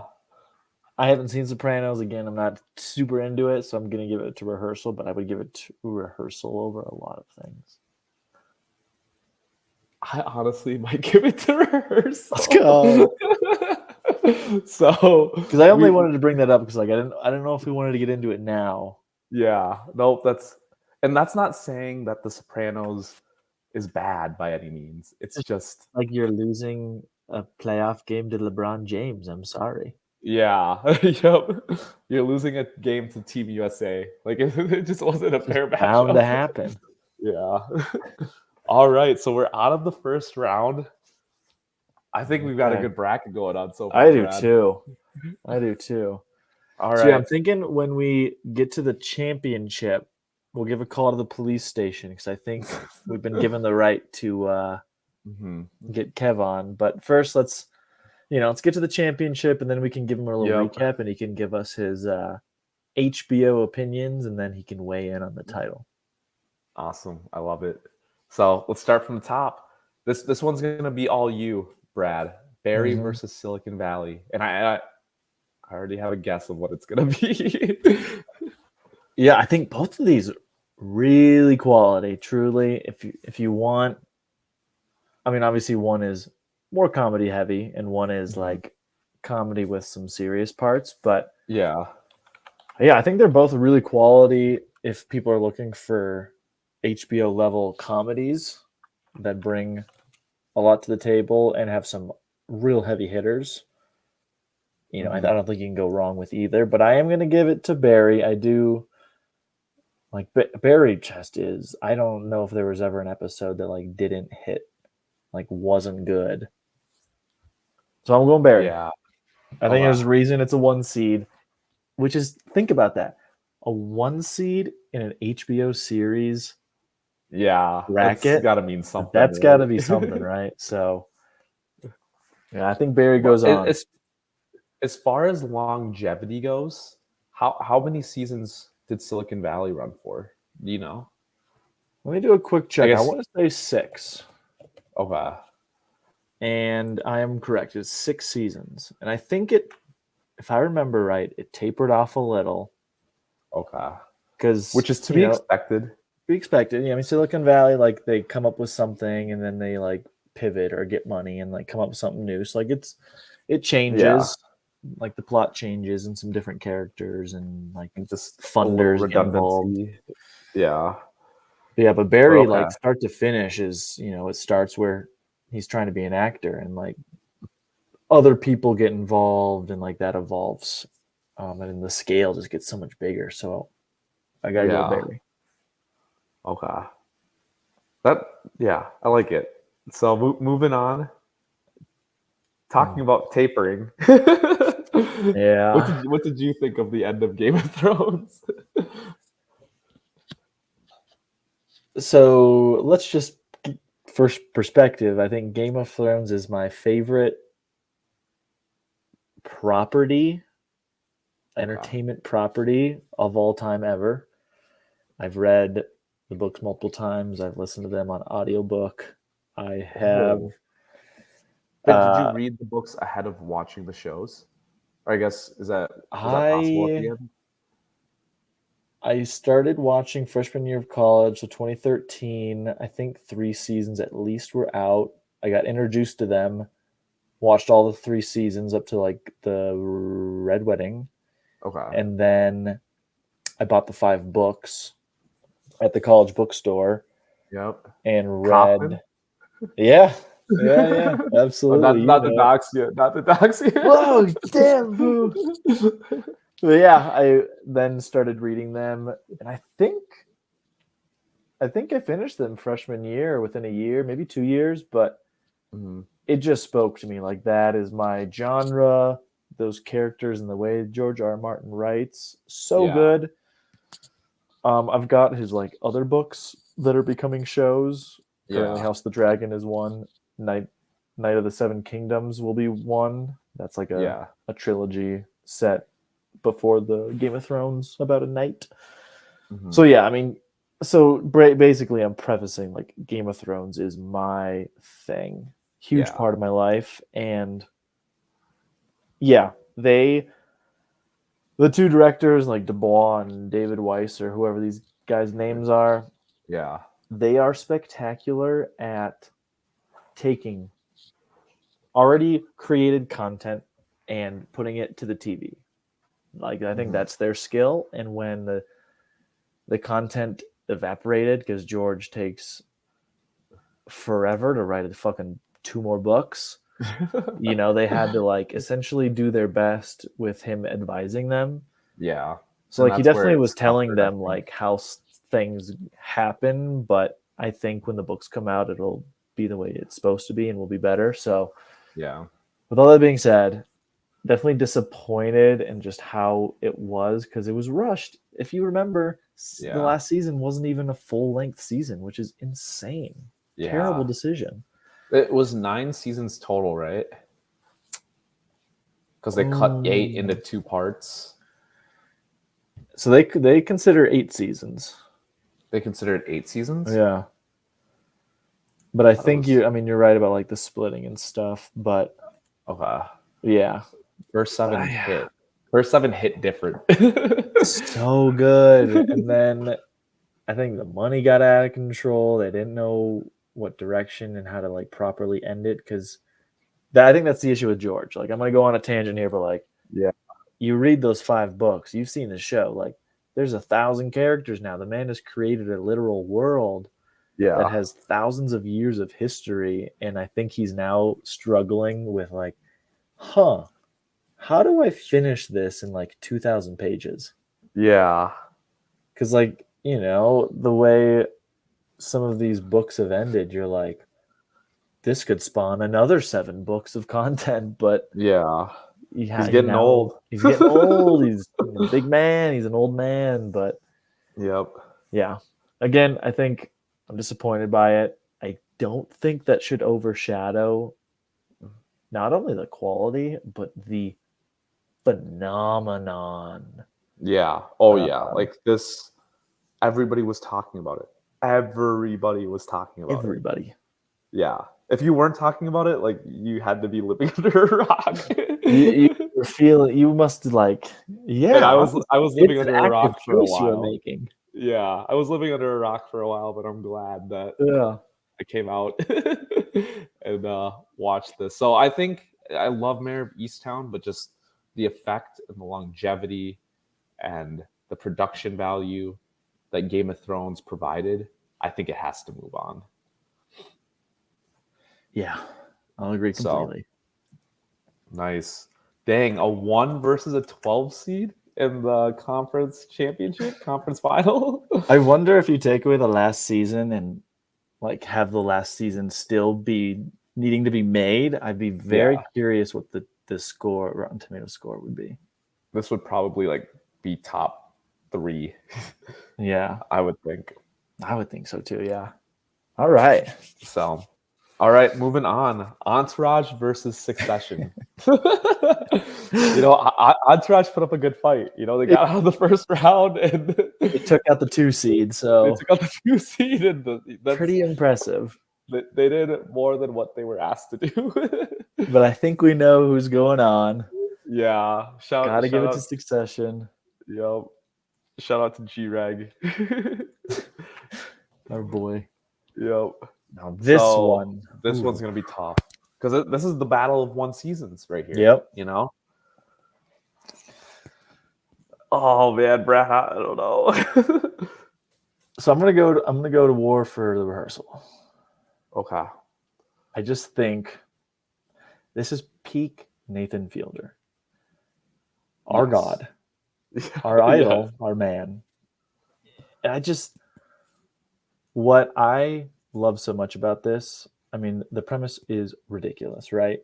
He finds people on Craigslist who are probably strange and different and desperate to rehearse social situations so that they can be ready to like win it, you know? Like I don't even know what their goal is, but like practice it because it's probably scary and they're nervous about it. Yep. So I think that is like such a cool premise.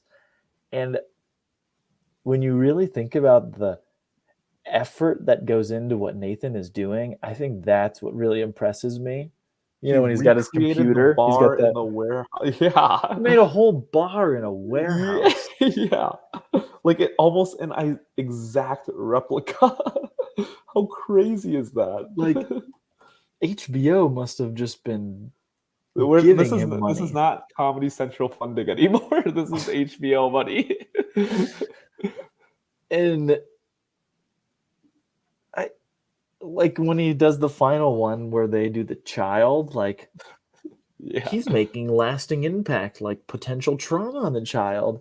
Yeah. Like it's just so crazy how deep he goes. And then when he goes to the like acting class and then he rehearses the acting class where he plays one of the guys in the student, one of the students, and then a fake Nathan does that. Like it's I forgot about that even. and it goes so deep. He then like stays in the house of the student he's trying to recreate. Yeah. And like I just think it's the effort that they do and the depths they go, I just found so insane. Yeah. And the progression of how the show went too, like you start off, and it doesn't start off with the main story either. Right. Like the Angela main story, it starts off with the bar trivia, which I think set the tone for the rest of the season, you know? Like how ridiculous this was going to be. And I thought it was hilarious. Like him walking around the city and like subtly dropping hints to the answers because the guy didn't want the answers ahead of time. He didn't want to cheat in trivia. Yeah. And I think the last scene of that episode where he like has to tell him and confess to him that he did plant those answers in, but at the end it turns into like a rehearsed thing with the other guy. Right. Oh my god. There's just so like every scene I feel like can be dissected in that show. Yeah. And we haven't even talked about what is her name, Angelica? Angela. Like Yeah. wow. Oh, she's now on Cameo. Yeah. And so are some of these other people. Yeah. Don't even get me started on her boyfriend with the scion. Oh my god. Oh, did you see that license plate? It's 316. Yeah. Oh my god. The signs that guy was seeing it was crazy. And then the argument he has with his roommate. That one scene, if you remember. Oh yes, when they go back to his apartment. Oh, it was just so cringe and weird. So cringe and weird. But peak cringe. Yes. It was done well, unlike The Curse, I would say. Yes. So true. Which is tough because The Last of Us, like I think it had like I can name like three like the first episode, Bill and Ted, and then the one where like she's trying to escape from the predator. Like all three of those episodes were just like elite episodes. The storyline, the progression, the pacing of the show. Like I never thought it was too slow. I never thought it was too fast. It was just perfect. Like that season was just perfect, you know? Which it's tough going against the rehearsal. Again, I think this is just another one where whoever wins, like I am not going to be mad. Whoever wins has a very good shot of winning it all. I don't know. You don't know. These shows are crazy now. Yeah. I hate to say it, but the wheel might be coming into play a lot. Yeah. This is tough. I'm saying rehearsal.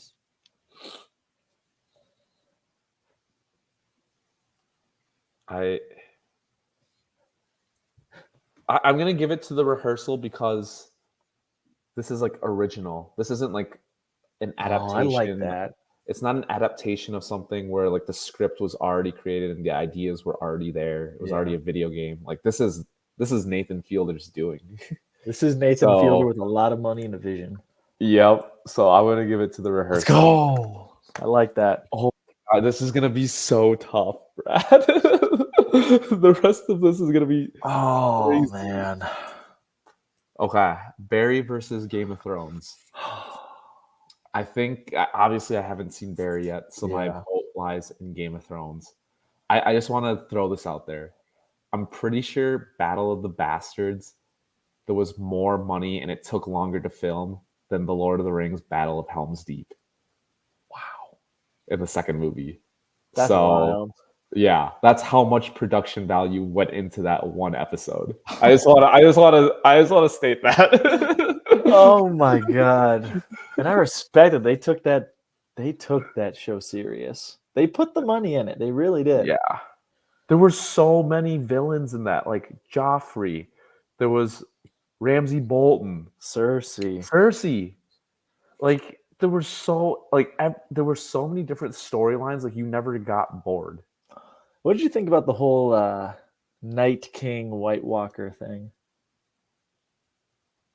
I think they didn't develop that enough. Like Yeah, it I was was gonna say missed opportunity. I'd say. Yeah, I feel like it was a rushed attempt at the end just to get that storyline across. Yeah, it had potential. I It should thought. have been a way bigger deal. Like that should have been a way bigger deal. Like that could have destroyed the Seven Kingdoms. Yeah. Yeah, and it didn't even get past the wall, basically. Yeah, Yep. because it was hyped up from, I think, the first episode. That is how the first book starts. Is it's a prologue, and it's when you learn that like zombies and White Walkers exist. So Yep. like they were kind of built up as supposed to be like the final, and then as we know, Arya does a little knife trick. Yeah. Yep. Yeah. But, So were the Night's Watch? Is that the wall? The Night's Watch, right? Were they responsible for wildlings or like the zombies? Like what was their zombies? They were, because they were defeated, and like that's why the wall was created. It's not wildlings. Wildlings just got kind of fucked because because a physical wall was created, so they were just people that lived up in that area, because there always has been people up there, but yeah.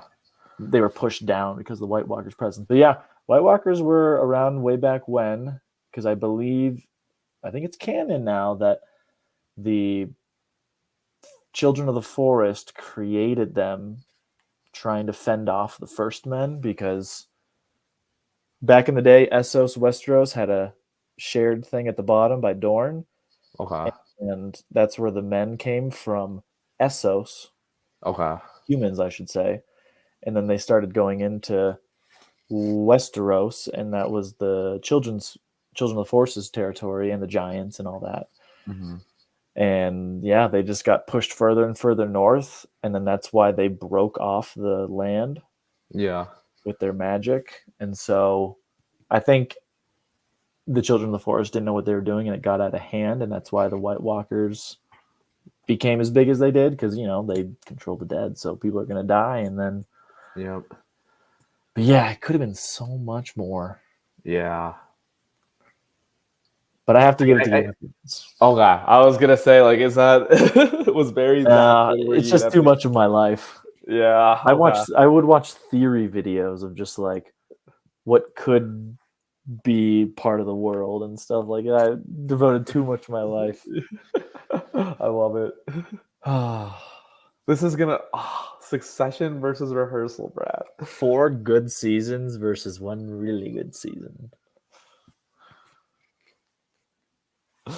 So if you were to have to rewatch a show right now, that's the tough part, because I would rewatch both. Like they're so different. Like, yeah, I don't know how much interest I have in rewatching Succession. Now that I think about it, like I know some of the big parts, and I know, but like knowing how it ends kind of ruins things. Yeah. And I guess I'm also kind of comparing it to like Game of Thrones, but like the world of Manhattan doesn't interest me as much as the world of Game of Thrones. Brad, we are Wall Street now. You're right. We are Wall Street. We are funny. And I rewatched The Rehearsal when I watched it with a number 1 fan, and it still hits. Yeah. Like I still get giddy showing people and being like, look how genius this man is. Yeah. Oh, this is so tough. I'm going to give it to The Rehearsal. I think I'm going to give it to The Rehearsal. We're a Nathan Fielder podcast. I fucking love Nathan. God, let's go. Okay. The final right. Game of Thrones versus The Rehearsal. This is where it's gonna get hairy. I feel like. As we talk, I'm going to Yeah. send the police station the link. Yep. And is there a side that you're leaning towards right now? And if there was, why is it Game of Thrones? I think that Game of Thrones reshaped TV. Because you know what I hear a lot? What's the next Game of Thrones? True. Like, people want the next Game of Thrones financially and culturally. Yeah. Because it truly did. It just changed TV. It was the first must-see every night together because you didn't want to miss out on The Office the next day show that I knew of. But I could say the same thing about the like. Did you watch The Rehearsal live?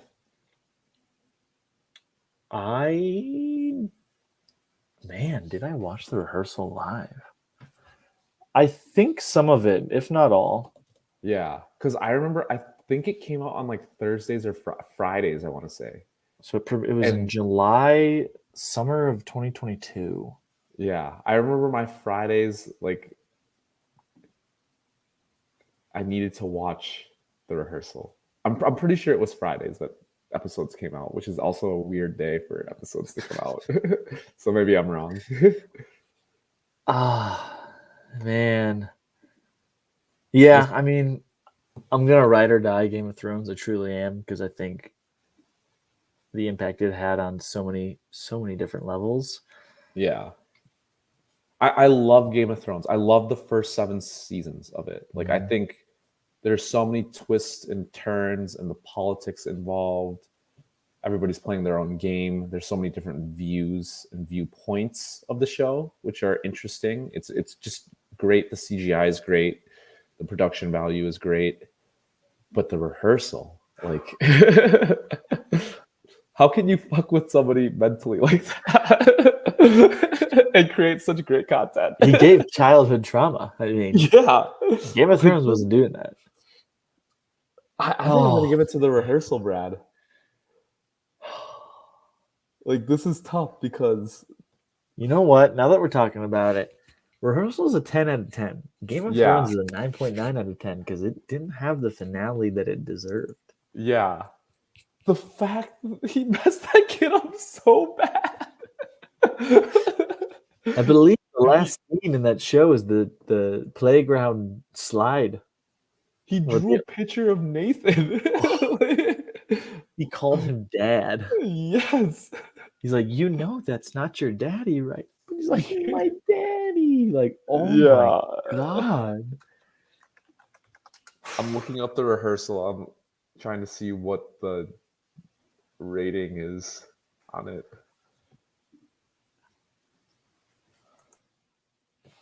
IMDb's got an 8.5.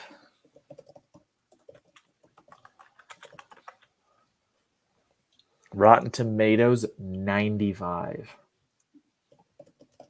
95. You see? And what's Game of Thrones? 89. But IMDb has 9.2 Game of Thrones, 8.5 IMDb. Oh, this is so tough. Like, I don't think I can change my... Like, I think the rehearsal... But I think I understand where you're coming from, like cultural phenomena. Every production studio, every big studio is chasing that next Game of Thrones. You know, what's going to be the next big thing? I think what hurts the rehearsal is it's one season. Yeah, but it's a tight season. So, did Kev reach back out at all? Have we gotten a hold of Kev? We have not heard back yet. He did text us because I asked him. I was like, give us your HBO shows just so we know where Sexy Kev stands. And these are in no order, but these are the shows that he wanted to make sure that we talked about. True Detective. Okay. Game of Thrones. Okay. Check. Last of Check. Us. Silicon Check. Valley. Succession. Check. Barry. Check. Chernobyl. Check. So he's right there with us. No rehearsal. No rehearsal. No rehearsal. Wow. Breaks my heart. Cap. Okay, Cap. You know what we should do? Should we leave this episode on a cliffhanger and let Kev decide at the beginning of the next episode? Let the viewers have to wait like that. for part 2. I like that. What brilliant marketing move. Yeah, you got to come back next week, guys. You can't just get it now. You're not getting the finale. We have a 12 seed Game of Thrones against a 6 seed rehearsal. So also, folks, the seeding is wild. I know. Seeding is wild. But I think this is a finale of finales. Like, this is cream of the crop. Whoever wins, you can't go wrong. Oh, yeah. Folks, I mean, we thought this would be a short episode. We are almost at 2 hours here because we do it right. We take it serious. Unfortunately, we get into the gritty. And too bad, I knew it was last second. I was trying to get Sexy Kev here. He's probably, he might be in court right now. I don't know. I don't know. But we're going to leave it here on a finale. We are in the championship round. In our next episode, folks, we are going to hear from the man himself after he post bail. And he is going to let us know, because this, I like it this way, because this is an important bracket for us. HBO is a special place in our heart. We talk a lot about these shows. Yeah. And you know what? We could sleep on it tonight, and Brad and I could change our votes before the next episode. Who knows? That's true, too. Anything can happen. Anything can happen. So, but I kind of like this. Leave it on a cliffhanger. I know the viewers, this is not your ideal end of a podcast episode, but guess what? We'll be right here next week. So, amen. Don't worry. We'll be back. We'll be back. So, everyone, we appreciate you sticking with us for 2 hours. No Sexy Kev. We know you miss him. John Smith, you sent a lot of hatred in these super chats we've been reading. We just didn't want to share them. But we appreciate everyone listening. Please follow us on all of our stuff. Spotify, Apple Music. I think we're back on. Instagram, YouTube. You can check out the YouTube. It's Filmaholics. We got the goods. Shorts are coming out. Instagram Reels are coming out. I just got to do Reels. I know. Yeah. Shout out to Brad. Shout out to Brad for doing the Reels. Shout out to Brad for going viral. Let's go. We're going viral. We're doing it for the people. We do it for you guys out there. We appreciate you showing up. We appreciate you downloading. Like we said, we're at 800 downloads. I never thought I would see the day. We're almost at 1,000. So keep subscribing. Keep downloading. Keep keeping on. And as always, keep fapping. Keep fapping, guys. We love you. Peace. Peace.